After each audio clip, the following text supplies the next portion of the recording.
بسم اللہ الرحمن الرحیم۔ ویلکم ٹو رحمت للعالمین۔ کسی زمانے میں ایک شکاری رہا کرتا تھا جس کا نام منگو تھا۔ وہ ہر وقت دوسروں کی مدد کرنے میں لگا رہتا تھا۔ اپنے لیے کام کرنے کی بجائے زیادہ تر وہ ہمسایوں کے کام کاج میں مصروف ہوتا تھا، اس لیے وہ سب لوگوں کو بہت زیادہ پسند تھا۔ ایک دفعہ منگو کسی پہاڑ میں شکار کرنے گیا۔ ایک بہت گھنے جنگل کے کنارے اس نے ایک چھوٹا سفید سانپ دیکھا جو ایک درخت کے نیچے سو رہا تھا۔ منگو اس کی نیند میں خلل نہ ڈالنا چاہتا تھا، اس لیے وہ آہستہ آہستہ وہاں سے گزرا۔ عین اسی وقت ایک سیاہ رنگ کا راج ہنس غوطہ لگا کر نیند میں مست سانپ کی طرف آیا اور اسے اپنے پنجوں میں دبوچ کر آسمان کی طرف لے اڑا۔ سفید سانپ جاگ گیا اور خوف زدہ ہو کر چلانے لگا، مجھے بچاؤ، مجھے بچاؤ۔ منگو نے فوراً کمان تیر نکال کر راج ہنس کا نشانہ لیا۔ تیر لگتے ہی راج ہنس ایک طرف مڑا اور سانپ کو چونچ سے گرا کر اچانک غائب ہو گیا۔ منگو نے سانپ سے کہا، اب اپنے والدین کے پاس جاؤ۔ سانپ سر ہلاتے ہوئے گھنے پودوں کی طرف چلتا ہوا نظروں سے اوجھل ہو گیا۔ منگو نے اپنے تیر کمان کندھے پر لٹکائی اور گھر کی طرف روانہ ہو گیا۔ دوسرے دن اسی جنگل میں اس جگہ پر پھر منگو کو ایک چھوٹا سفید رنگ کا سانپ اپنی طرف آتا نظر آیا۔ اس کے ساتھ دوسرے بے شمار سانپ بھی تھے۔ منگو پریشان ہو کر ان کے راستے سے دور جانے لگا کہ اس سانپ نے کہا، تم کیسے ہو؟ شاید تم مجھے پہچان نہ سکو۔ میں ڈریگن بادشاہ کا بیٹا ہوں۔ کل تم نے میری جان بچائی تھی۔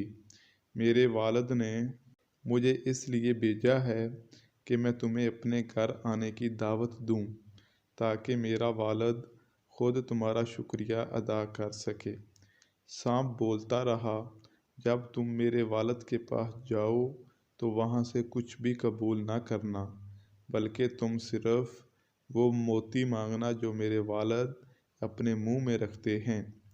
اس موتی کو تم اپنے منہ میں رکھ کر تمام جانوروں کی زبان سمجھ سکو گے، مگر ایک میری بات یاد رکھنا، تم کسی سے جو کچھ سنو کبھی کسی سے نہ کہنا، ورنہ تمہارا جسم سارا پتھر کا ہو جائے گا اور پھر تم مر جاؤ گے۔ یہ سن کر منگو سفید سانپ کے ساتھ چلنے لگا۔ یہ راستہ ایک گہری کھائی کی طرف جاتا تھا۔ وہ جتنا آگے جاتے سردی اتنی ہی زیادہ بڑھتی جاتی۔ آخر کار وہ ایک بڑے دروازے کے پاس پہنچے۔ وہاں سفید سانپ نے کہا، میرے والد اپنے خزانے کے باہر تمہارا انتظار کر رہا ہے۔ لو، یہ لوگ آ گئے ہیں۔ اتنے میں ڈریگن بادشاہ ان کے استقبال کے لیے آ موجود ہوا۔ اس نے بڑے احترام سے کہا، تم نے میرے بیٹے کی جان بچائی ہے، میں تیرا دل سے شکریہ ادا کرتا ہوں۔ یہ وہ کمرہ ہے جس میں میرا سارا خزانہ رکھا ہوا ہے۔ میرے ساتھ چلو، میں دکھاتا ہوں، جو کچھ تمہیں پسند آئے لے لینا۔ یہ کہتے ہوئے بادشاہ نے دروازہ کھول دیا اور منگو کا ہاتھ پکڑ کر اندر لے گیا۔ کمرہ چمکدار جواہرات اور موتیوں سے بھرا ہوا تھا۔ بوڑھا بادشاہ اس کو ایک کے بعد دوسرا کمرہ دکھاتا رہا۔ وہاں کل 800 کمرے تھے۔ وہ تمام کمروں کے چکر لگا آئے، مگر منگو نے کوئی چیز بھی نہ اٹھائی۔ یہ دیکھ کر بادشاہ بہت حیران ہوا اور اس نے کہا، کیا تم میرے خزانے کی کوئی چیز لینا پسند نہیں کرو گے؟ منگو نے کہا، یہ سب چیزیں بہت خوبصورت ہیں، لیکن صرف سجاوٹ کے لیے ہیں۔ میں ایک شکاری ہوں، اس لیے یہ میرے کام کی نہیں ہیں۔ اگر آپ مجھے کچھ دینا چاہتے ہو